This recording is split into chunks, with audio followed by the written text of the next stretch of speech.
موقفك كليبرالية. نلتزم. نعم، نلتزم فيه. تلتزمي. نعم. وفي الطيارة نشيله. وفي الطيارة تشيلي. 90% من السعوديات يشيلونه في الطيارة. عارف ليش؟ لأن احنا ما تربينا على انه الدين معاملة.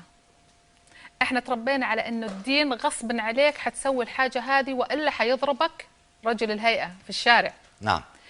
والدليل، خليني اقول لك حاجة، احنا مش مجتمعات محافظة. نعم. نهائيا، احنا مجتمعات منغلقة. معليش، ولا احنا مجتمعات دينية. انت بتقبلي هنا السلطة الدينية خوفا. لحظة، طبعا احنا مش ملزمين، رضوخا ولا ايمانا. احنا ملزمين. بقول لك حاجة، احنا ولا توجد سلطة دينية طبقت حقيقة السلطة الدينية. احنا مش مسلمين، بنصلي 5 فروض في اليوم. نعم. مش شرط الصلاة الوضوء. نعم. مش الشرط الطهارة. معلش، تعال تفرج على شوارعنا. تعال تفرج على شوارعنا.